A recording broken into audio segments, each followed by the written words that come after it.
Alright, so today we're going to be going over a really useful ChatGPT prompt that you can steal from us just by simply copying and pasting it.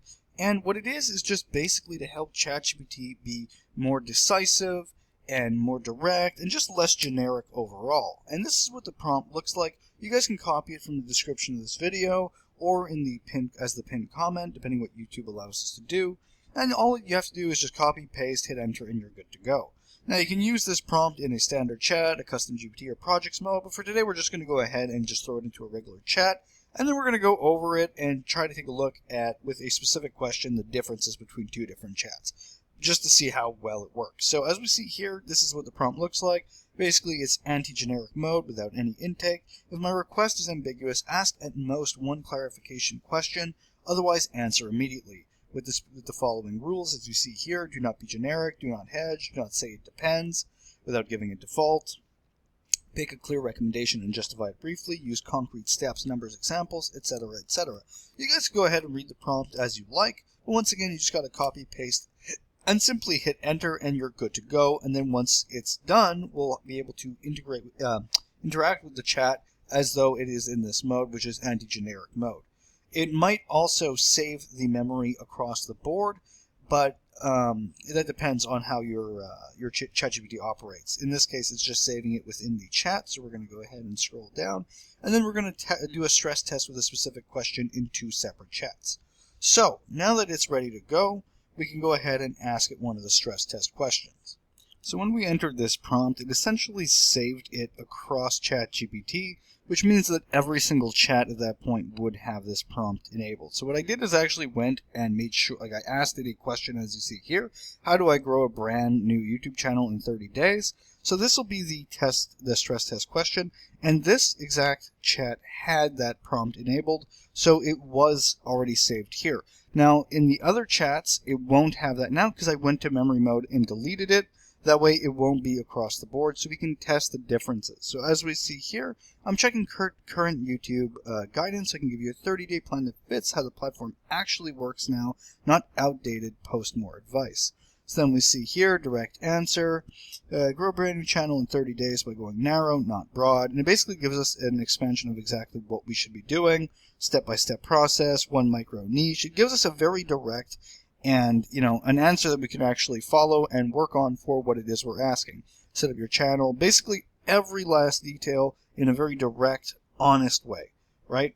The practical scoreboard: long videos aim for at least one video, clearly outperforming the rest of CTR or retention. Shorts, risks and edge cases.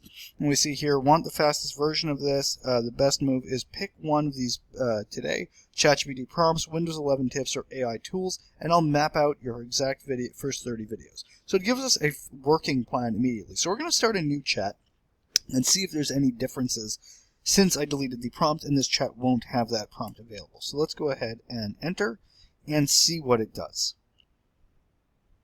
I will give it 2 seconds. Alright, so this is what we got with the same question but without that prompt enabled. And I went into a temporary chat to do this, but use the same type of things. And we see here it says I'm pulling current guidance, and it pretty much responds in a similar way with a 30-day plan. However, it's a little bit different and a little bit kind of generic and more wordy and just harder to, kind of implement, in my opinion. So as you see here, it says days 1 to 3, lock the niche. Fair enough.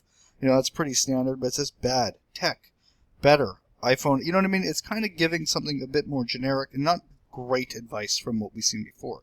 So we see like free AI tools for students. It's fine. Use this formula: audience, problem, and format. We see examples. Then it goes to date 4 to 7, where build 10 content ideas before posting. Do not post first and think later. Create 10 ideas using these buckets: beginner mistakes, hidden features. So it gives us somewhat of a template to follow, as well as title templates, but it's just not as fine-tuned as the other one seems to me, at least. That's why I find like this non-generic prompt is so effective, because it does help us actually come up with good plans, and it answers questions properly without it being as... I can't even put words to exactly what I mean by this. It's just very generic and wordy and not exactly getting to the point of what I want. And then we see here, post on a strict publishing rhythm. Fair enough. A strong 30-day output. what every video needs, every upload should, it's just a lot of words, the hook, this, that, it's just a lot of nothing, it feels like. Make the thumbnail and title work together, end with the next video, what to focus on in analytics, SEO that actually matters, best content strategy, path, like where is our 30-day plan here? I don't find that it's clear enough. Okay, maybe here a simple weekly workflow. It's very generic, very wordy, and not exactly something that's super easy to follow and answering the question or the problem that we did initially.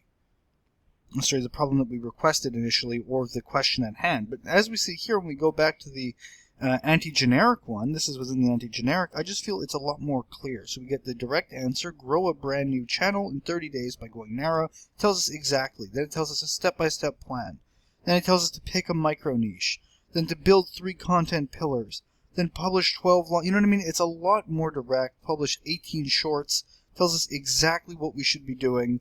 And for almost any question that I did this with, it was a lot more concise and a lot more clear and just much easier to understand and a lot less generic. So that's basically it. I mean, obviously, this comes down to preference as well. Not everybody feels the exact same way with these types of things. Perhaps you prefer like the wordier answers, but for me, I find its anti-generic mode is fantastic to have in your ChatGPT for almost anything you're going to ask it. As we see here too, let's just go back down.